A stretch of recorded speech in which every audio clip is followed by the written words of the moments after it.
thank you very much, Congressman Auchincloss, for joining me today. It's been one heck of a month for you, I must say, from January 3rd to today, really. Starting with you being sworn in, followed by the electoral process and certifying the votes, and then the rioters coming in to the Capitol, followed by the House impeaching President Trump, followed by the inauguration of President Biden. So let's start from the beginning, if we could. How was the swearing-in ceremony for you, and who did you have with you? We were allowed one guest, and I brought my father.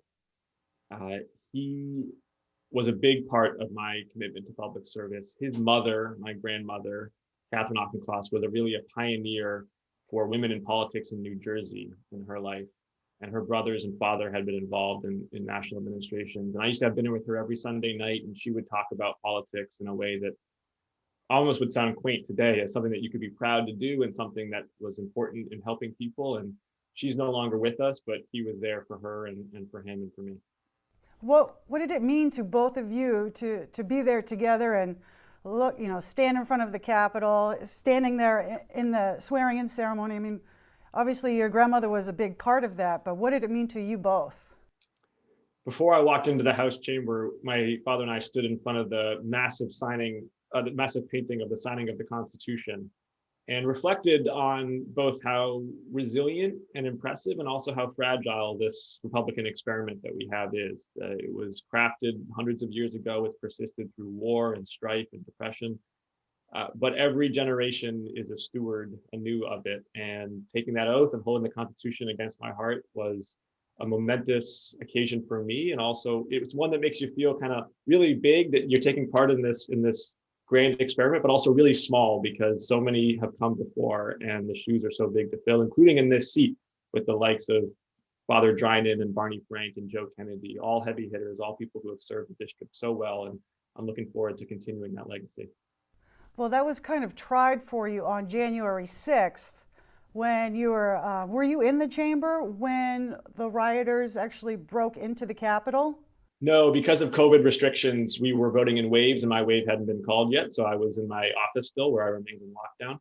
And the image that stays with me from that day, obviously there's many, but one that was most stark and visceral was walking through with my friend Richie Torres, the new member from New York, walking through the halls of Congress after we had voted to certify the Pennsylvania results that night, and having just National Guardsmen and women and Capitol Police everywhere. The place felt like a fortress, and walking into the rotunda, that grand central room under the dome where you have the paintings of the Declaration of Independence and the discovery of the Mississippi and the Pilgrim's Landing. I mean, really the hallmarks of American story. And then just trash and detritus and really destruction littered all over the floor and around the statuary. And just to see this stark divide between what this country can be and what it aspires to be, what it has been, and the degradations of that day, it has stayed with me. But I don't dwell on it. We're not going to let that mob derail or define our democracy. We certified the electoral results. Joe Biden was lawfully sworn in. And now we're focused on the crises of the day. We are focused on COVID, vaccines, testing, recovery, and we're focused on how we're going to build back better, as the president says, creating an economy that works for everyone. Also, creating unity is a big phrase from President Biden in terms of working together to help the country move forward. How well is that going to work with you working across the aisle with the Republicans and trying to get things done? Well, I've emphasized repeatedly that there can be no unity without truth, without accountability, without justice. There is an element of the GOP right now that is operating by their own set of fictions, who are perpetuating lies and sedition, who are really undermining the pillars of our democracy. I'm not interested in being unified with that element of the GOP. I'm interested in getting stuff done. I'm interested in protecting and serving the Constitution. I'm interested in helping people who are in need right now. If there are elements of the Republican Party that want to agree that truth matters, that science is real, that justice is paramount, then I'm happy to disagree with them on matters of policy. That's why people send us to Congress, of course. But there are guardrails beyond which you cannot go. And unfortunately, there's a major element of the GOP that's doing that right now. I find that very sad as someone who loves this country and grew up reading its history.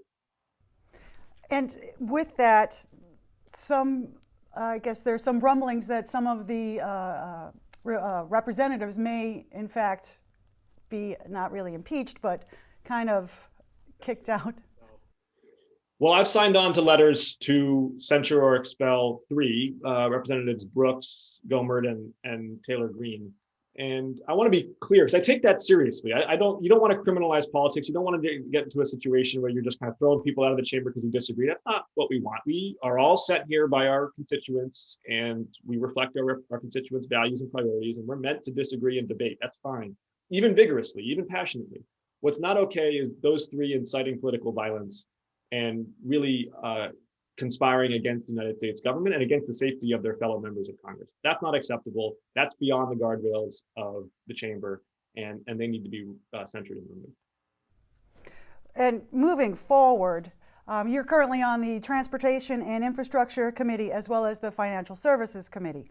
What are the priorities within those committees that you're looking forward to accomplish? I'm especially excited about the Transportation and Infrastructure Committee. Those who know me from my time as a city councilor here in Newton will know that I was the chair of the Public Safety and Transportation Committee in my last term, and that I've really been invested in multimodal transportation that creates a foundation for an economy that works for everybody and that is more environmentally sound. We have an opportunity, and I truly believe it's a once in a generation opportunity to create a new Eisenhower plan for transportation in this country.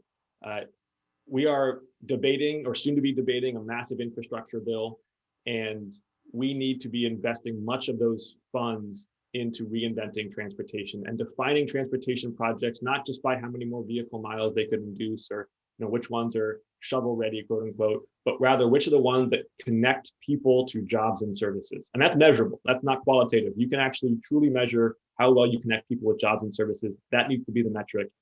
By doing so, we're not only going to get more projects here in Massachusetts because we do a good job of that, or we could, but we're going to be investing in the right kinds of projects, things like South Coast Rail and bus rapid transit and protected lanes for micromobility. These are things that really help connect people and also reduce our carbon emissions. And President Biden just stated that he is asking for electric cars to be implemented across the country. Is that something you agree with as well? Yeah, I'm. Broadly speaking, we clearly need to move away from gasoline and electrify our vehicle fleet as a country. We also need to recognize, though, that single occupancy vehicles, whether electric or not, are not a sustainable and inclusive solution for everybody to be connected to jobs and services. We've got to be working on rail, bus rapid transit, cycling, walking. Let's create multiple ways for people to get to where they need to go and not have a fixation on single occupancy vehicles.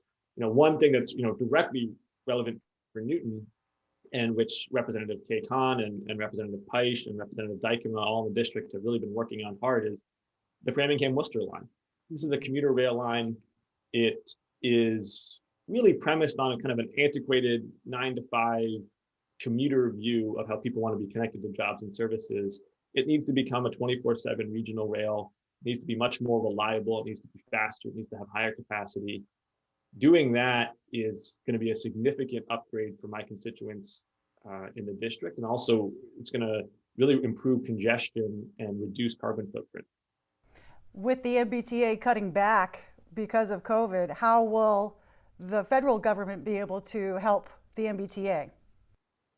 Well, money, of course, and I subscribe to the Future of Transportation Caucus's priorities. The Future of Transportation Caucus, which Representative Ayanna Pressley has helped co-found last term, really tries to view transportation through a new lens of equity, access, and sustainability. And one of the priorities that flows from that new lens is the federal government should be funding transit at parity with highways. Right now, the federal government gives about 50 cents on the dollar for highway projects to states, but only 20 cents on the dollar for transit projects. It doesn't take an economist to figure out what happens and what states build more of.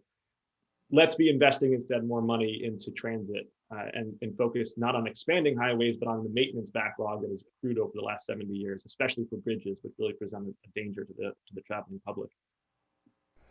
And of course, getting people back to work after our COVID-19 epidemic that's happening. How soon do you see that happening? Well, this is why COVID vaccines, COVID surveillance testing really needs to be and remains the priority right now. Ever since the election in November, I have focused as my top priority on surveillance testing for the public schools. It's a question of economics, it's a question of equity, and it's a question of education. We know that kids are not learning as well remotely. We know that we cannot reopen the economy fully while kids are learning remotely. And we know that the kids who are disproportionately impacted by remote learning are those who were already from an unequal footing.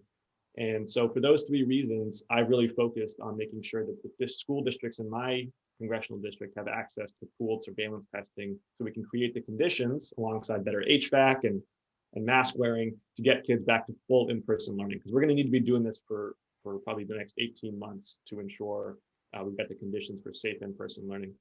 And then, of course, vaccines. The rollout has been frustrating, but the real bottleneck, the real issue that I'm looking at is the vaccine supply.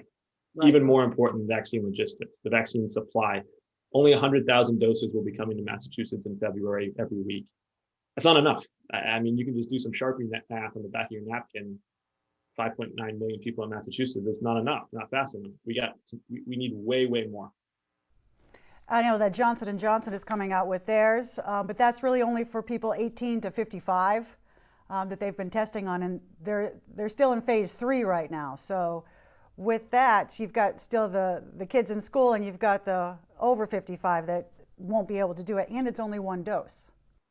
Well, the one dose is actually, that's really a benefit, not a detriment for the Johnson & Johnson vaccine, because they're going to provide 1 billion doses in 2021, they say, and all of those obviously would be 1 billion different people. And if they focus on that cohort, it frees up for the AstraZeneca and the Pfizer and Moderna vaccines, maybe on the 55 plus. So there's ways to make it fungible, but the key is we just need more of it. And we also, as you pointed out, need to test efficacy on pregnant women and on children. How about using the defense fund to keep, the manufacturing plants, get them going? The Defense Production Act is useful in that the president can use it to increase the supply of sort of the component parts of the vaccination, the syringes, the plastics, the packaging. The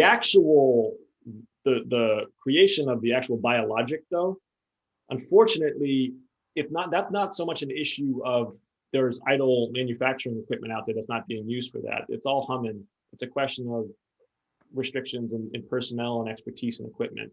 And then regulatory approval. So that's why the Johnson & Johnson approval is going to be a major element into actually producing more of the biologic. The Defense Production Act will help with some of the component parts around it. And my last question, how optimistic are you regarding unity within the country? Not necessarily just Congress itself, but within your section here in the 4th Congressional District, as well as, getting rid of COVID, getting the economy back up. I mean, there's quite a lot ahead of you. We're going to look back at this winter as a hard and dark moment for this country. And January 6th, in retrospect, maybe even the nadir. But I am optimistic that we're going to have a new roaring 20s. We are going to beat this pandemic. We're going to reopen the economy. We're going to get kids back to school. And we are going to unleash some of the pent-up innovation and demand from this period of stress and create a dynamic and more inclusive new economy. Well, thank you very much, Congressman Jake Auchincloss. I appreciate you coming in, and I hope to check in with you again soon. Thanks for having me on, Jen. Well.